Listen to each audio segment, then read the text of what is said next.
Boa noite a todos. Aqui a gente vai começar a aula de síndromes demenciais e distúrbios de memória. É uma aula relativamente longa, mas eu vou focar principalmente nos aspectos diagnósticos da abordagem inicial, que eu creio que para vocês é o mais importante nesse momento. Bom, aqui está o Rafael Josvidolf, sou neurologista, sou professor da Univag.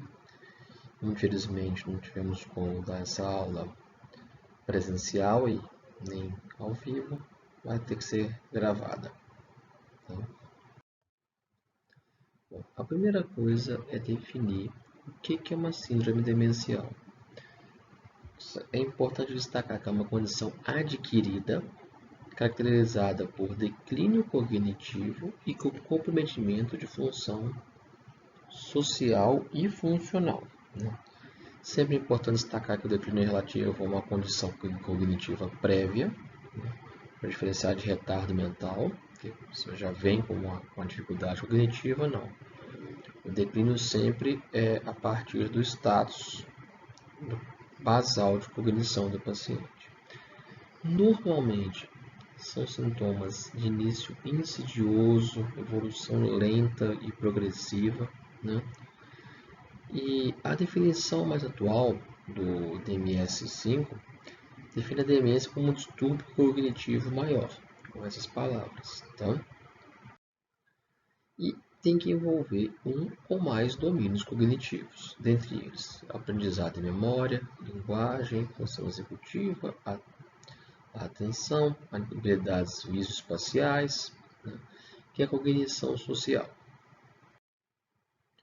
E houve uma mudança importante e recente desse conceito dos transtornos cognitivos, que o DSM-4 já fazia critérios para demência, usando essa palavra, e incluía obrigatoriamente a dificuldade de memória, e associada a pelo menos um outro domínio cognitivo. O DSM-5 atualizou esse conceito, vendo-se mais a realidade, que o declínio cognitivo pode ser de qualquer um desses, da linguagem, função executiva, da memória, da atenção, do motor e da cognição social. E aqui é mais ou menos similar, tem que interferir nas atividades e na independência, na funcionalidade do paciente, Não acontece no contexto do delírio, Não são melhor explicados por outras causas psiquiátricas. Então, essa atualização é importante, porque não necessariamente a memória tem que estar acometida. Apesar de ser o mais comum, não necessariamente.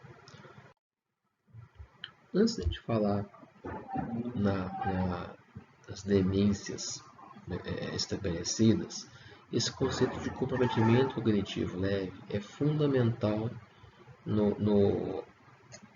atual abordagem dos quadros cognitivos. Ele é caracterizado por um declínio cognitivo leve, mas sem perda de autonomia. E o desempenho, quando a gente vai avaliar o paciente, ele já tem alguma perda nos testes de avaliação cognitiva. Então, não é só algo percebido, o paciente queixa, os familiares queixam. Tem que ter uma alteração objetiva nos testes cognitivos. Bom, os critérios clínicos, É uma queixa de mudança cognitiva que pode ser pelo paciente, ou pelo informante, ou por observação médica, desculpa, aqui ficou errado. Pelo paciente, pelo informante, ou pela observação médica. Tem que ter o déficit de memória, de qualquer campo, não só de memória. Tem que ter o déficit cognitivo. Mas funcionalmente o paciente está preservado e sem evidências de outros comprometimentos sociais. E como a gente não pode vou falar um pouco errado, como se fosse uma pré-demência, mas é extremamente heterogêneo quanto ao tipo de demência que ele pode evoluir, né? Mas esse conceito de falar que é uma pré-demência não é tão correto, porque nem todo mundo que tem transtorno cognitivo leve vai evoluir para um quadro demencial, mas é uma situação de alto risco de evolução, né? Ao longo dos anos, o risco é maior. Então, em resumo, tem uma queixa cognitiva anormal para a idade, não tem demência, porque a atividade funcional está normal. A gente documenta o declínio cognitivo, né? A gente vai avaliar se tem um comprometimento da memória, que é o mais comum, a gente chama de CCN amnéstico, e avalia se é só da memória ou se tem outros domínios cognitivos, né? Se é não amnéstico, se também se é só um domínio ou não. Isso é importante porque o comprometimento cognitivo leve amnéstico é classicamente uma situação de risco de evolução para a doença de Alzheimer, né? O não amnéstico, que é mais raro, ele pode predizer evolução para outras demências não Alzheimer, né? Bom, atualmente a gente não tem nenhum tratamento específico aprovado para essa fase, e que muitas vezes traz muita angústia para o paciente e familiares, mas não vai fazer nada. Bom, a gente tem que afastar outras causas reversíveis, principalmente transtornos psiquiátricos, quadros depressivos, fazer um rastreio metabólico infeccioso, rever a medicação, vou falar mais disso à frente. Mas nada disso está interferindo na função cognitiva do paciente.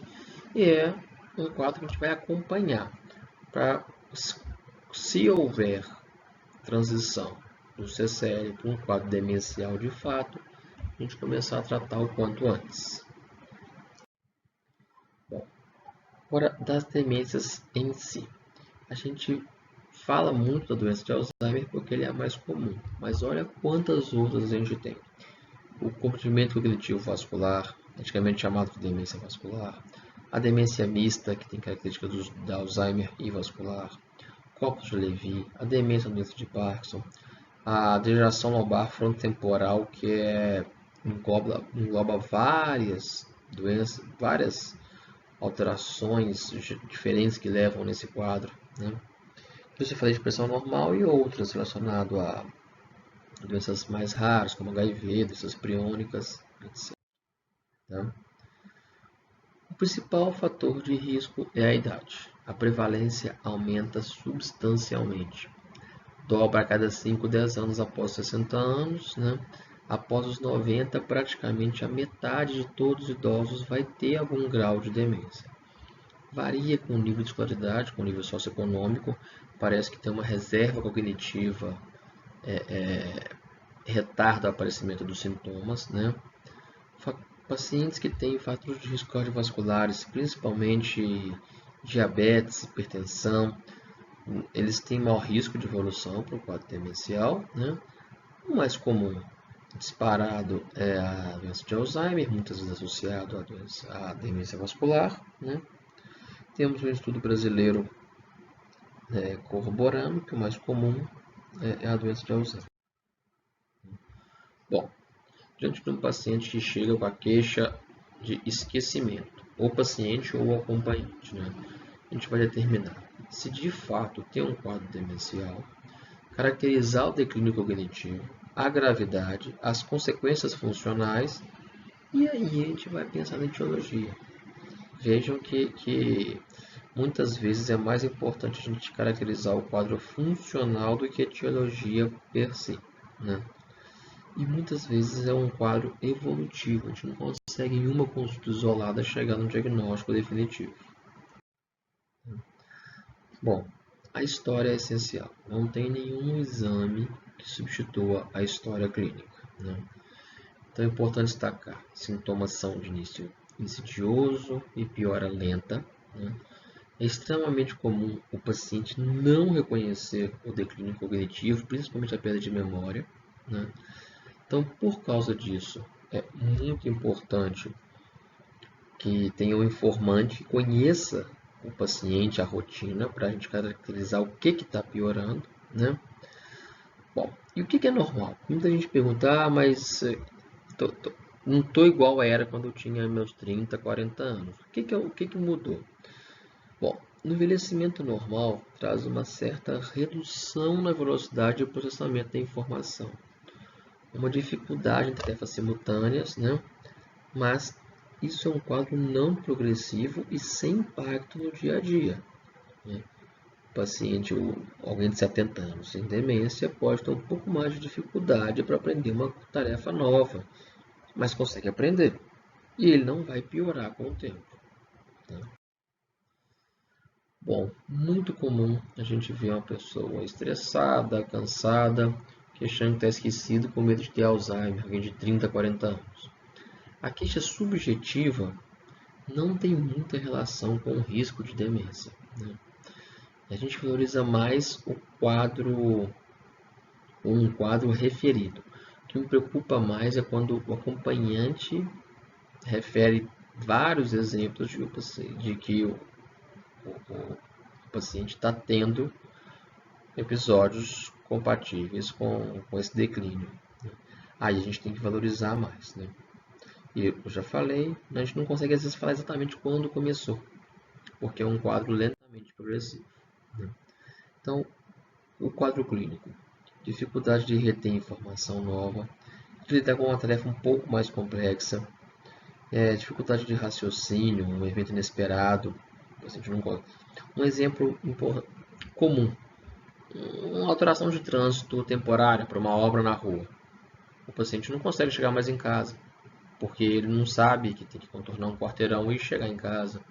Então, isso já é um quadro, pode acontecer inicialmente, né? Com o avançar do tempo, pode se perder em locais familiares, começa a ter dificuldade para encontrar palavras e pode ter alterações comportamentais desde o início, né? E sempre perguntar, sempre assim, porque muitas vezes o paciente não sabe caracterizar muito bem, então a gente pergunta: como é que está para lembrar de data, evento, compromisso, dificuldade de encontrar palavra, e sempre perguntar o que está difícil. Se consegue fazer uma compra, lidar com dinheiro, dirigir, cozinhar, ver o que o paciente fazia e ver se ele teve uma piora nessa função que ele já tinha, né?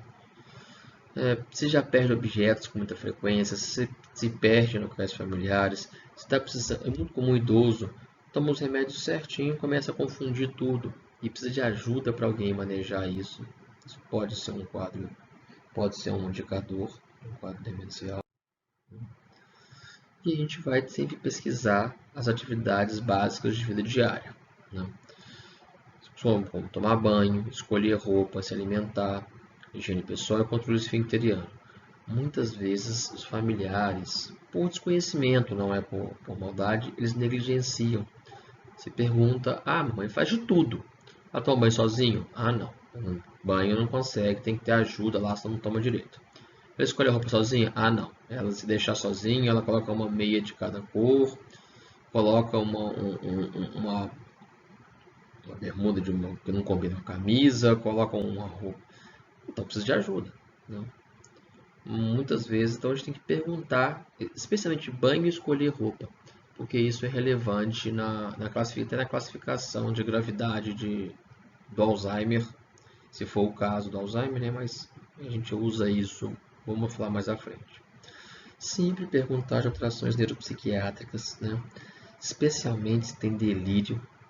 Geralmente eles têm confabulação, agitação, alteração no ciclo sono-vigília, alterações de humor, ansiedade, dificuldade de controlar impulso, hiperfagia, desinibição, começar a conversar com gente desconhecida, coisa que não fazia, né?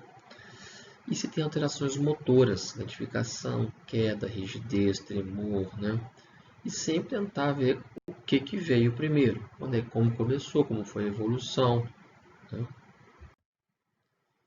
É fundamental a história pregressa. História de AVC, epilepsia, traumatismo crânioencefálico, encefalites, neurocirurgias por qualquer causa, doença psiquiátrica fundamental, especialmente transtornos depressivos, esquizofrenia, né? outras doenças, especialmente doenças tiroidianas, cardiopatias, doenças reumatológicas, está muito associado essas doenças sistêmicas a um maior risco de um quadro demencial, mas muitas vezes uma descompensação aguda, por exemplo, tiroidiana, pode causar um declínio cognitivo. Cirurgia do trato gastrointestinal, porque uma deficiência de B12, de tiamina, pode trazer uma dificuldade cognitiva e confundir com um quadro demencial. Às vezes o paciente não refere. Ele foi operado por úlcera em 1970 e quando você vai perguntar, ele, foi operado. Aí que ele vai relatar, né? Doenças infecciosas, principalmente HIV e sífilis, que podem causar comprometimento cognitivo. Sempre avaliar consumo de álcool ou de outras drogas, né? Isso aqui é fundamental. Uso de medicamento. Sempre, sempre perguntar. Não esperar o paciente falar espontaneamente. Se ele não falou, a gente tem que detalhar. Porque várias drogas causam piora cognitiva. E algumas drogas muito utilizadas no nosso meio. Especialmente antidepressivos tricíclicos, principalmente a amitriptilina, que deveria ser proscrita após os 60 anos, que causa muita piora cognitiva pelos efeitos anticolinérgicos, né? A ciclobenzaprina, apesar de não ser um antidepressivo tricíclico, tem uma estrutura bem similar à amitriptilina e pode trazer piora cognitiva. Benzodiazepínicos para ansiedade, sempre avaliar se tem uso. Você está usando antivertiginosos, né, que nunca devem ser usados continuamente, não existe indicação de sinalizina ou floresina de uso contínuo para idoso, anticolinérgico, anticonvulsivantes, neurolépticos sempre, né? E importantíssimo, checar a composição de medicamento manipulado. Toma uma medicação psiquiátrica, não toma nada, toma só remédio de pressão. Aí depois da outra consulta, toma esse manipulado aqui para dor que o ortopedista passou. Quando você vai ver, tá lá, amitriptilina, aí que tem a causa, e ciclobenzaprina juntos. Aí tá explicado por que tá tendo a piora cognitiva. Mas começou mesmo a piorar e ficar esquecido depois desse remédio. Às vezes acham que remédio manipulado é natural. Isso é muito comum, esse conceito. Então, se toma remédio manipulado, traz não lembra o que tem na formulação, traz na próxima consulta. É essencial a gente detalhar isso aí. Tá? Sempre pergunta também a história familiar, principalmente se tem quadros demenciais de início precoce, 40, 50, 60 anos, né?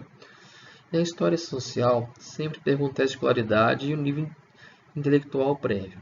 Como no nosso meio é muito comum uma escolaridade bem precária da população mais idosa, por não ter acesso antigamente, a gente tem que perguntar, mas o que ele fazia? A pessoa pode ter estudado só 2 anos, mas trabalhava na feira mexendo com dinheiro o dia inteiro, tinha que encomendar o que vendia, então é como se fosse escolaridade pelo menos de nível segundo grau, né? De primeiro a segundo grau. Só para a gente ter uma estimativa, o que é diferente de alguém que não, sempre viveu na lavoura, nunca foi na escola, nunca soube fazer conta. A gente tem que saber o que o paciente tinha de quadro cognitivo, né? Aí a gente tem que quantificar essa perda cognitiva. Então, os testes são fundamentais, né? Existem vários testes. O mais difundido no mundo é o mini exame de estado mental. Ele é de fácil aplicação e ele é um exame de triagem. Ele não é um exame que por si só vai dar o diagnóstico de uma demência X, Y ou Z. Mas especialmente quando utilizado de forma prospectiva, a gente vai repetindo o exame ao longo do tempo, depois de 4 meses, 6 meses, ver se tem uma evolução, ele ajuda bem a gente no diagnóstico, né? Então ele avalia a rotação no tempo, espaço, registro, memória, atenção, cálculo, evocação, linguagem e uma praxia de construir. Bom, ele então avalia a orientação no tempo com 5 pontos, né? Dia do mês, o mês, o ano, dia de semana e hora aproximada, localização no espaço do específico mais geral, né? Consultório, hospital, a rua, né? Cidade e estado, sempre, e a memória imediata. Instruir o paciente a repetir as 3 palavras, tá? Falar pausada claramente, né? Aqui a gente usa claramente, geralmente o carro, o vaso, o tijolo, falar devagar e pedir para o paciente repetir, né? Aí depois a gente vai para o cálculo, que é subtrações de 7, né? Se o paciente for totalmente analfabeto, a gente dá 0 e pode tentar algum teste de memória, por exemplo, falar os meses de trás para frente, dezembro, novembro, outubro e seguindo até janeiro, ou contar de 20 até 1. Naquele teste do cálculo, eu quero saber se o paciente consegue se concentrar numa atividade menos usual, né? Passou o cálculo, a gente pede quais são as palavras que o paciente repetiu e conta um ponto para cada, né? Depois a gente vai avaliar a linguagem, né? Mostra um relógio, uma caneta, um ponto para cada, repetir a frase, comando de estágios, pegar o papel, dobrar ao meio e colocar no chão ou na mesa, mostrar a frase, mas antes vai falar. Orienta o paciente, vou mostrar uma frase e você vai ver o que está sendo, o que está escrito. E o paciente ele pode até falar, mas ele tem que fechar os olhos, pedir para o paciente para escrever uma frase, pode dar um exemplo ou outro, mas não ajudar muito, né? E por fim, orientar pedir para o paciente para copiar os pentágonos entrelaçados, tá? Que é essa figura aqui. Esse teste vai de 0 a 30, né? E alguns pontos de corte importantes. 24 para baixo, altamente sugestivo de um quadro de demência, né? Com boa sensibilidade e especificidade. Paciente com uma escolaridade mais alta, a gente considera uma nota de corte mais alta, né? Às vezes 27 já pode ser um quadro demencial inicial, né? Um paciente analfabeto, acima de 18 pode ser normal. Essas pontuações intermediárias, vários pesquisadores propuseram, né? A Sonia Brook, que é uma grande referência nacional, propôs analfabeto menor que até 20 aceitável, 1 a 4 anos 25, né? 5 a 8 anos de qualidade 26 e acima de 11, 29. Bom, além disso, a gente tem outros testes que são eles são mais sensíveis em casos de dúvida. A gente já não aplica em todos os pacientes, mas em alguns casos eles são úteis. Por exemplo, o teste das figuras, isso eu prefiro até explicar pessoalmente quando tiver um paciente no ambulatório, né? Mas é basicamente pedir para o paciente me memorizando as figuras sequencialmente, né? A gente mostra, pede para o paciente nomear, tira, depois pede para o paciente falar os 10 objetos. Ele vai lembrar alguns. Se você pede ter 30 segundos para ele memorizar, e de novo pede para ele lembrar, novamente mostra, depois de 1 minuto, e vê quantos ele memorizou. Aí a gente interrompe o teste e vai fazer. Aqui a gente vai registrando, né? A gente interrompe e vai fazer o teste da fluência verbal. O paciente fala todos os animais que ele se lembre em 1 minuto, né? A quantidade é o mais importante, né? O mais comum, paciente com demência, é só falar no começo, depois ele para de falar. E depois a gente vai para o teste do relógio. Pede o paciente para desenhar um círculo e colocar os números como um relógio, depois os ponteiros marcando 2 horas e 45 minutos. Aqui está errado, desculpa. Tá? E a gente vai pontuar se o relógio está certo ou errado. Tá? Aí a gente volta no teste das figuras. A gente pede para o paciente, sem mostrar, depois de uns 5 minutos, que é o tempo dos outros testes serem feitos, quais são os objetos, né? Os 10 objetos que ele tinha visto 3 vezes, né? Esse aqui é fundamental, porque esse teste, se o paciente não lembra mais que 5, é fortemente preditivo de que o paciente tem uma dificuldade cognitiva relevante. E E ele é bom que pode ser aplicado em analfabeto, que não interfere a linguagem escrita, não altera, né? Por fim, a gente faz o reconhecimento, mostra essas 20 figuras e pede para o paciente mostrar só os 10 que ele já viu, né? Então, geralmente, o paciente vai melhorando. Na primeira vez ele lembra, vamos pôr de 10, lembra 5, depois ele lembra 7, depois de novo lembra 8. E aí o memória de 5 minutos, a gente quer o resultado maior ou igual a 6. De 5 para baixo já fica preocupado que o quadro demencial possa já estar instalado. Existem outros testes. O MoCA, foi o Montreal Cognitive Assessment, ele é um teste mais complexo que para pacientes de alto nível cognitivo ele é mais sensível, tá?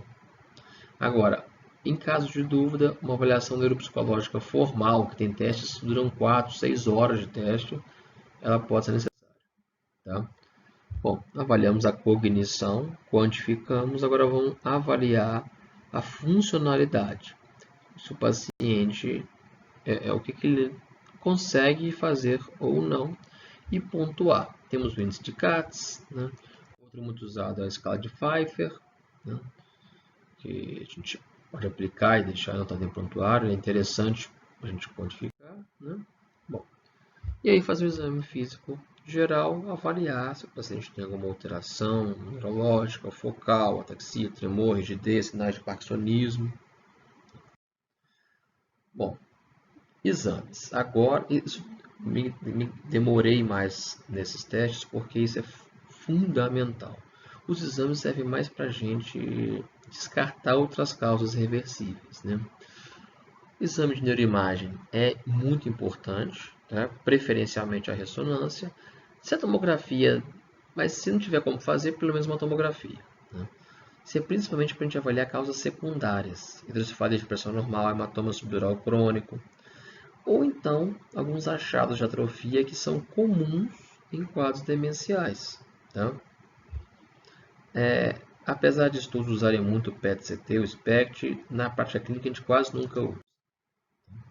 Aqui alguns exemplos, né? Uma atrofia da doença de Alzheimer, atrofia cerebral global, né? Com os hipocampos bem atrofiados, né? Aqui é um quadro que envolve mais um hemisfério, é de uma degeneração lombar frontotemporal, que é bem assimétrica a atrofia cerebral. Aqui é um Alzheimer com predomínio de atrofia região parieto occipital, né? Então, assim, os padrões são inespecíficos. A gente muitas vezes não consegue, só pela imagem, fazer um diagnóstico, tá? Mas eles ajudam bem a gente a fazer diagnósticos diferenciais. Aqui alguns exemplos de alguns padrões que podem ajudar a gente a pensar em alguns tipos específicos, né? O Alzheimer que é mais comum, a atrofia geralmente é temporal, mas pode ser pré-frontal, parietal. Bom, o laboratório é essencial para descartar as causas metabólicas sistêmicas. Então a gente pede exames gerais, mas sempre lembrar TSH, T4, vitamina B12, VDRL, se um paciente é jovem ou está com sintoma muito atípico, pedir HIV. O líquor ele serve para a gente quando? Pressão de abertura, quando está pensando em hidrocefalia de pressão normal, para fazer o teste. Quando o corpo está atípico, uma demência em jovem, ou quando a gente pensa em alguma outra doença, tá? Existe teste de algumas proteínas, proteína tal total fosforilada e de beta-amiloide no líquor. Eles são sensíveis específicos para demência de Alzheimer, mas ainda não está tão normatizado assim, a gente fica com muita dúvida. Em caso duvidoso, ele pode ser válido solicitar, mas a gente não consegue pedir de rotina. Isso aqui é bem específico, em poucos casos a gente acaba solicitando, tá? Agora eu vou gastar mais tempo no Alzheimer, as outras eu vou falar mais rapidamente, tá? porque eu acho que essa parte inicial é a mais importante, a abordagem e o reconhecimento. Tá? Doença de Alzheimer descrita em 1906 é a mais comum disparado, aumenta com a idade, a prevalência, né? A imensa maioria é esporádica, forma familiar de transmissão autossômica dominante, é rara, menos de 5%. Fatores de risco são os fatores de risco cardiovasculares, mas TCS prévios de baixa escolaridade também tem correlação com o risco aumentado. Né? E o que protege? Alta escolaridade, muita atividade intelectual e atividade física, dieta do Mediterrâneo, que tem alguns estudos que mostram que reduz o risco de evolução para quadros demenciais. Tá? É muito rara antes dos 60 anos. Tá? Então, sempre desconfiar no paciente. Se o paciente tem 50 anos e está queixando de memória, geralmente não é Alzheimer. Tá? Mas passou dessa idade, a gente tem que ficar mais atento. É lenta, progressiva e a principal característica é a apresentação amnéstica, déficit de memória. Dificuldade de lembrar de evento recente, compromisso, recado, né? Pode ter dificuldade de memória semântica e operacional, dificuldade de nomeação, o léxico verbal reduz e os déficits têm que causar impacto nas atividades de vida diária. Né? Claro, primeiro atividades mais complexas, depois atividades mais básicas. Com o avançar da doença, é extremamente comum a nosognosia. O paciente não reconhece que está mal, ele nem sabe que está doente, ele é levado ao médico, ele mesmo não queixa da memória. Tá? E é importante, nas fases iniciais, é extremamente raro a gente ter alterações, a gente não tem alterações motoras na doença de Alzheimer em fases iniciais, só em fases bem avançadas, tá? A gente já acamado. Então, se tiver alguma alteração motora na fase inicial, fica alerta que pode não ser Alzheimer. Então, bom, é como o paciente se perde do local conhecido, e alterações neuropsiquiátricas são muito comuns, principalmente depressão e ansiedade. Isso desde o início. Tá? Com o passar do tempo, apatia, perambulação, agitação, alucinação, delírio são comuns em fase moderada adiante. Né? O paciente tende a ir piorando. Tá?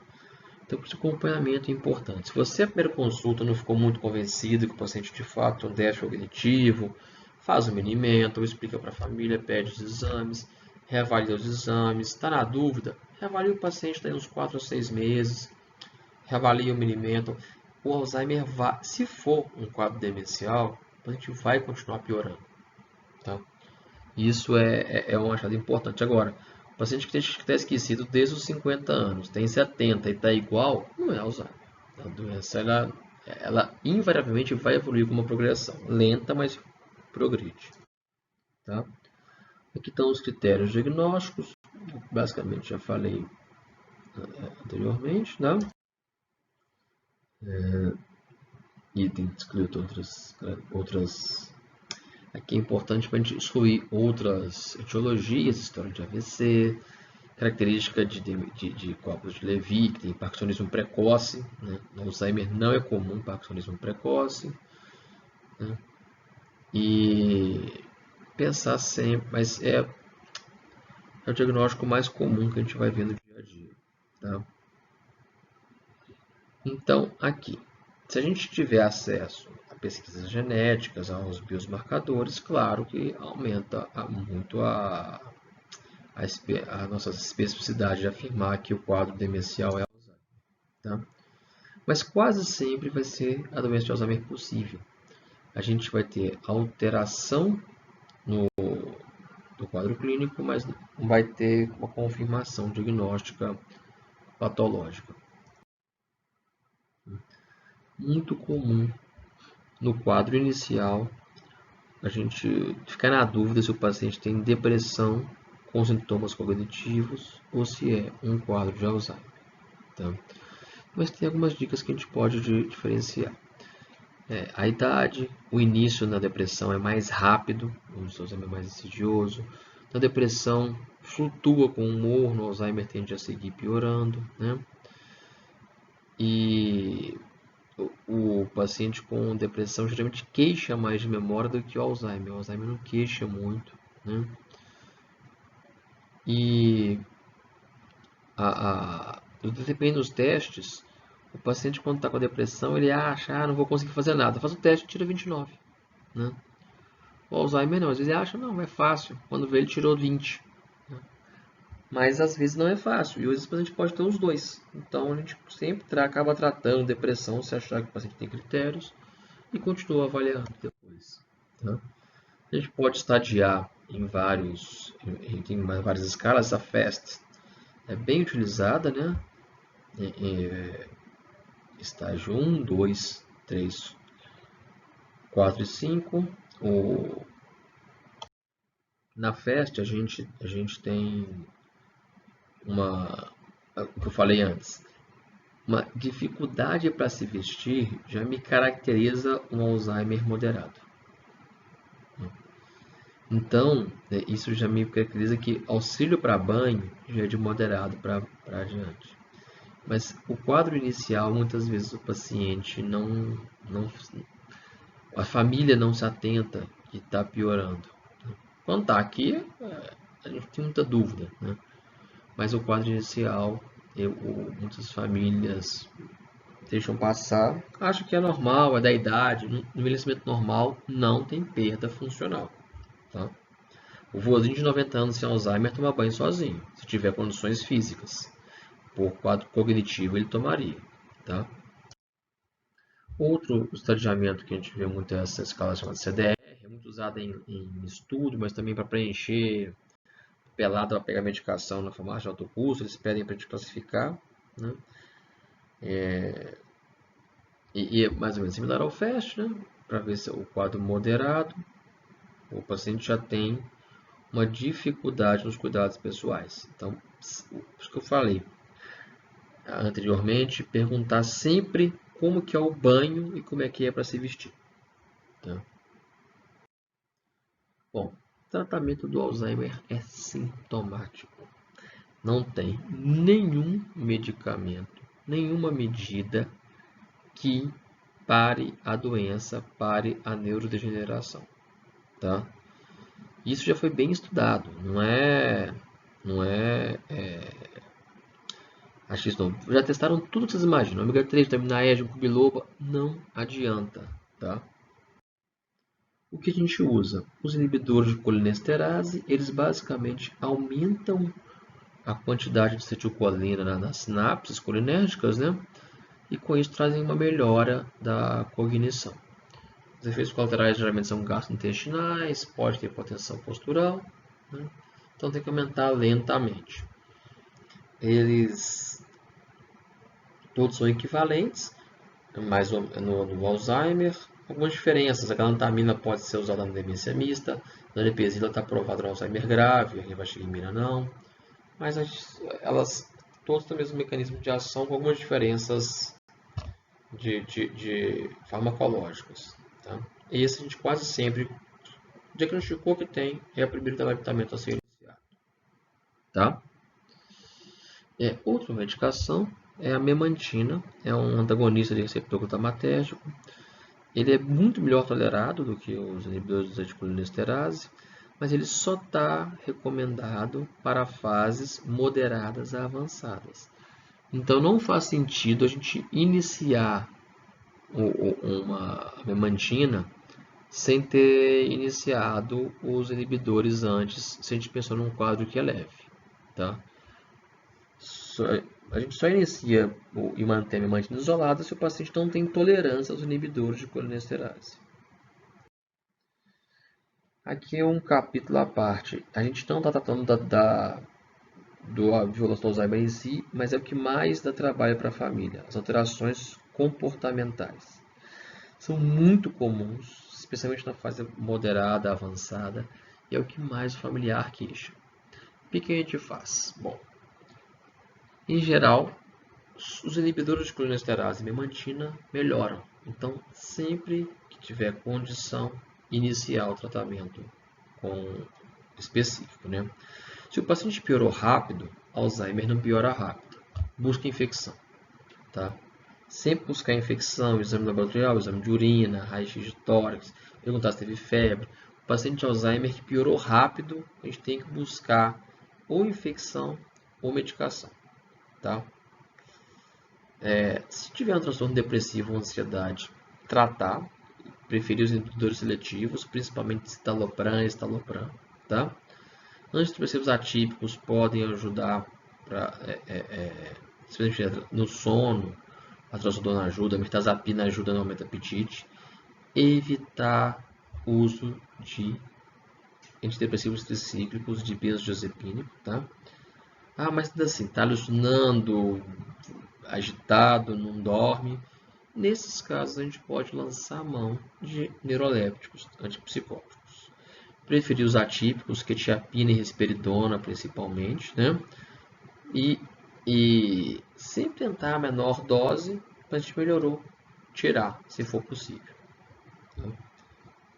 Porque tem vários estudos associando o uso de neuroléptico com aumento de mortalidade.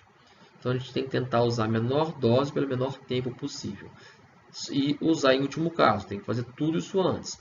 Medidas não farmacológicas, explicar para a família manter uma rotina, descartar casos de piora aguda, de infecciosos, avaliar as medicações que está usando, ver se alguma está causando pior. Mesmo assim, o paciente não está conseguindo se manter, o cuidado, dando muito trabalho para o cuidador, a gente lança a mão dos neurolépticos. Tá? Bom, agora o segundo mais comum, principalmente associado ao Alzheimer, mas pode acontecer isolado, com o comprometimento cognitivo vascular, antigamente chamado de demência vascular. É a segunda mais comum e é uma síndrome demencial decorrente da doença cerebrovascular. Geralmente tem comprometimento cognitivo em mais de um domínio, e o mais comum é a disfunção executiva e apraxia. Tá? Com o quadro de memória, ele é afetado, mas não é o principal. Então, já é uma diferenciação clínica que a gente pode fazer. Tá? Nesses casos, é muito importante a neuroimagem, preferencialmente a ressonância. Tá? A apresentação clínica é muito heterogênea, varia muito do território vascular acometido. Pode ter início agudo após um AVC, o paciente ficar com quadro demencial, ou pode ser lento e progressivo. E se associa a déficits motores sensitivos decorrentes do AVC que aconteceu. A progressão pode ser, ficou feio, né? Progressão progressiva, mas ela pode ser progressivo ou em salto. Tem um AVC, piora. Aí tem outro, piora.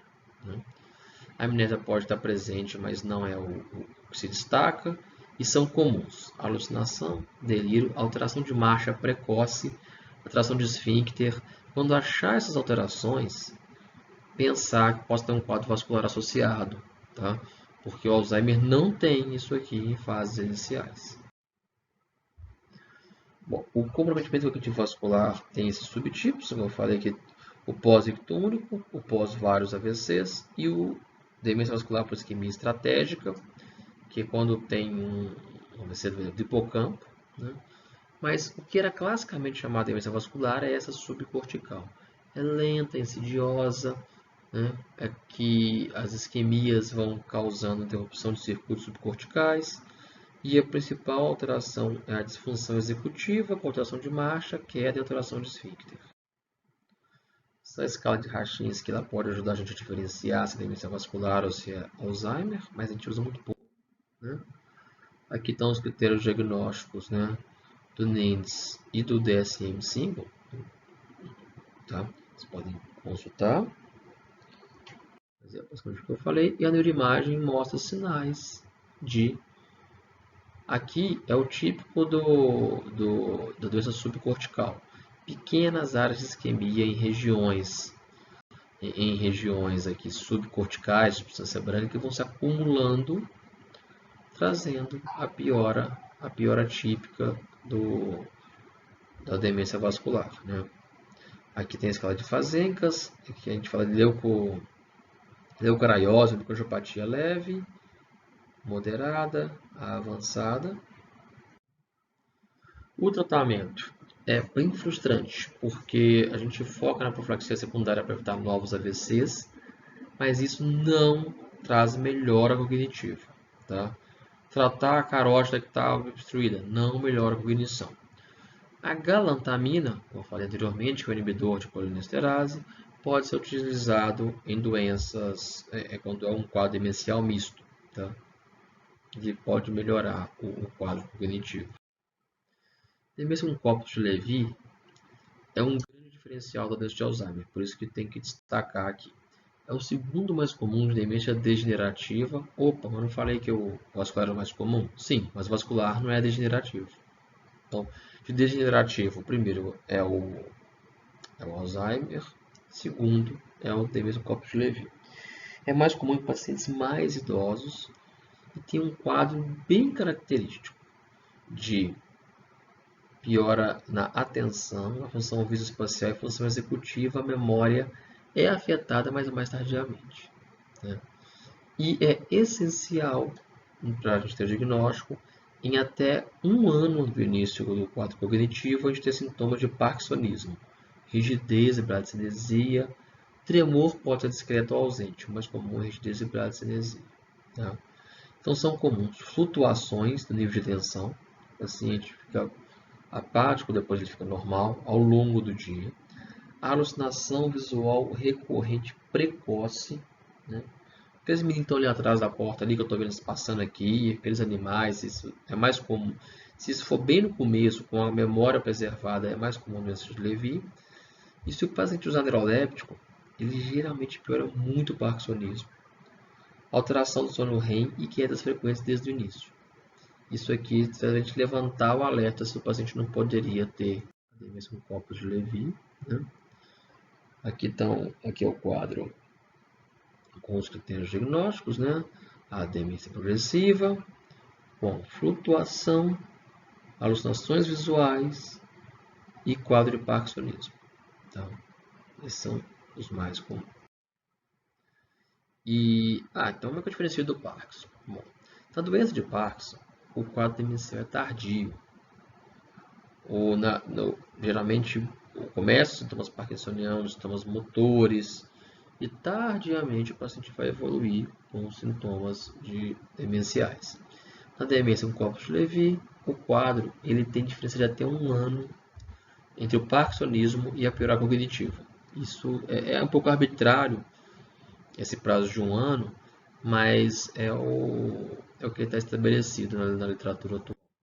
Tá? O tratamento acaba sendo muito parecido com o Alzheimer. A gente evita esse paciente realmente, tem que abolir os neurolépticos para ele. Se for essencial, estiver alucinando demais, preferir quetiapina ou clozapina, evitar qualquer outro, Aldol, Meusine. Os inibidores de colinesterase melhoram bem, né, a cognição e pode melhorar a alucinação. Se o paciente tiver parkinsonismo, tratar com levodopa, geralmente em dose baixa, a resposta não é tão boa quanto a doença de Parkinson, mas ajuda o paciente a melhorar. Tá? Então, estou na dúvida se é Levy ou se é Alzheimer, pelo menos dá um inibidor de colinesterase, que é um tratamento similar para os dois. Se o paciente começar a ter sintoma parkinsoniano, a gente começa a levodopa. A degeneração lobar frontotemporal é uma demência bem mais rara, vocês provavelmente vão ver quase nunca na vida, ou pouquíssimos casos, né? Que é um conceito que está em evolução. Hoje a gente sabe que não é uma demência. Esse nome ele diz respeito de uma miríade de diferentes quadros genéticos neuropatológicos diferentes que trazem essa degeneração lobar frontotemporal com sintomas associados. Tá? Tem uma síndrome clínica, tem várias doenças. Essa tem forte fator genético. É uma doença praticamente genética, tá? E tem as formas clínicas. Tem a variante comportamental, que é a mais comum, e tem a afasia progressiva primária e suas variantes, que altera a fala inicialmente. Na variante comportamental, que é a mais comum, é uma doença mais precoce, na idade, 50, 60 anos. O paciente tem alteração comportamental e muito prejuízo de cognição social. Ele pode ter embotamento afetivo, ele começa a não tolerar a frustração, perder o insight, começar a falar coisas inapropriadas, assuntos sexuais com desconhecidos, né, ou ficar muito desinibido, compulsão, muda, é muito comum a mudança acentuada do hábito alimentar, começa a comer doce compulsivamente, né? Isso é muito relacionado ao cometimento dos lobos frontais, pode associar à esclerose lateral amiotrófica, do estrônio motor, mas a memória preservada é o paciente que está funcionalmente muito afetado, família dando trabalho e dependente para tudo, você faz o Minimental, está lá 27. Porque o Minimental é melhor para memória do que para quadros comportamentais, né? E ele sempre pensar nesses quadros quando o paciente tem um diagnóstico tardio de esquizofrenia. Ah, paciente de 50 anos começou a ficar esquizofrênico. A esquizofrenia é uma doença de jovem, começa na adolescência, 20, ou então adulto jovem com 20 e poucos anos. Começou um quadro de alteração comportamental muito importante na meia-idade, pensar que possa ser, né? Então é muito comumente confundida com um quadro psiquiátrico, né? Que são os critérios diagnósticos, que ó, alteração comportamental precoce, tudo que é apatia precoce, perda de empatia ou simpatia precoce, muita compulsão e comportamentos estereotipados, né? Alteração alimentar precoce, né? Que é o mais comum.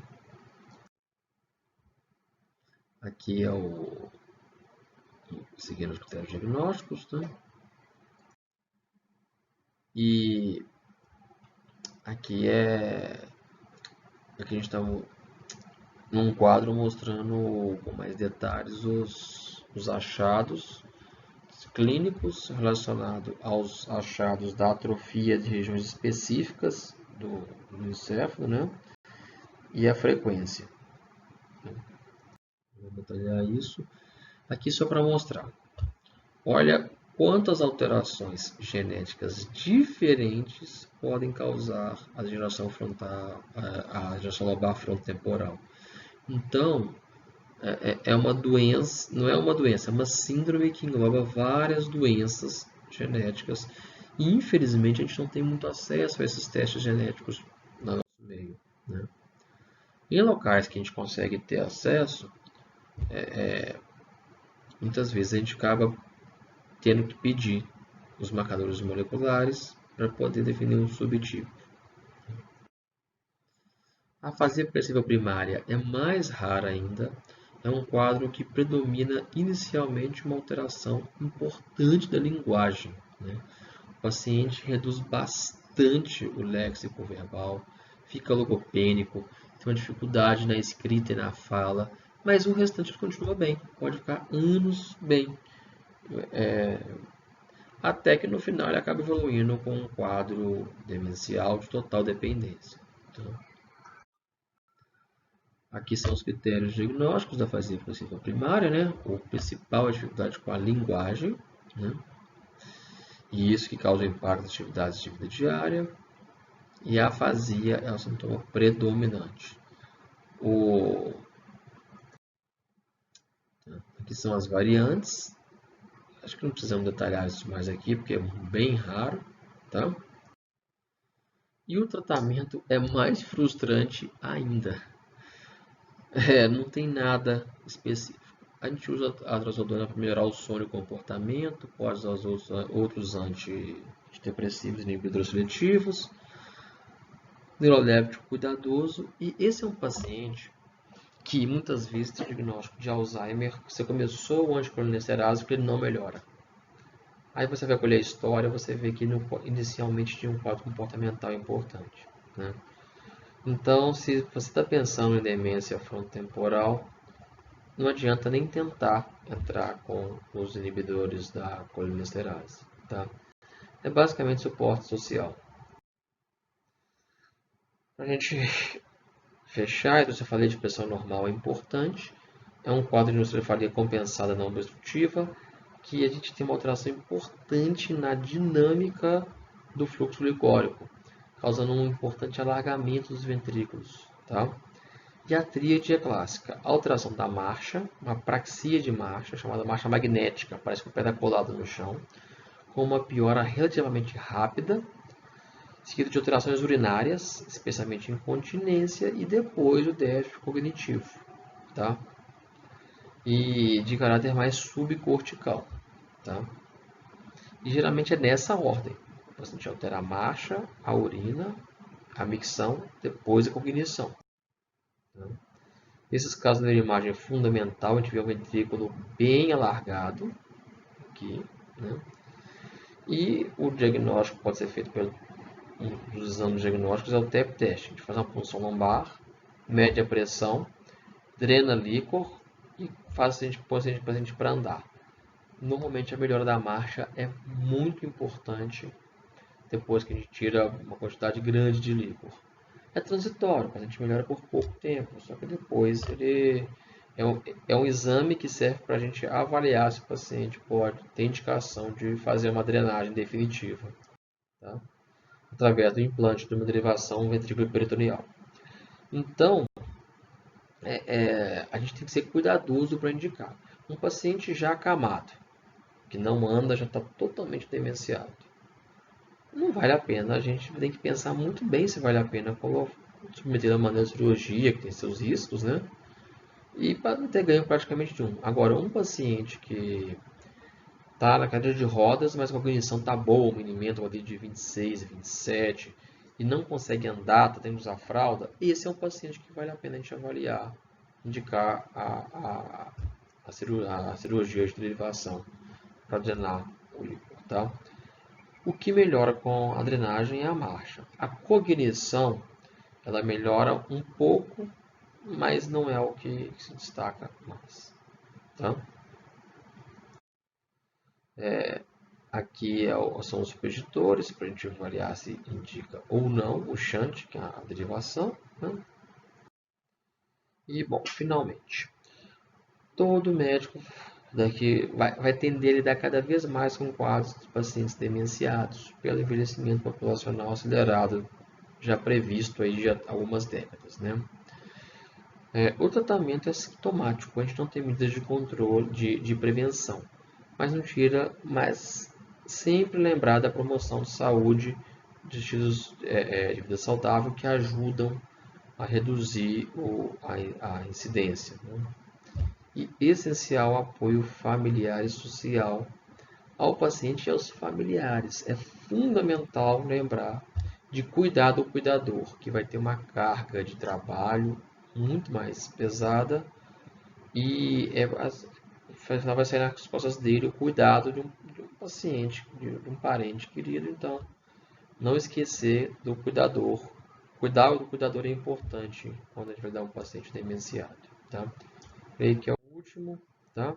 Muito obrigado e qualquer dúvida eu estou à disposição, tá? Desculpa pela aula tão grande.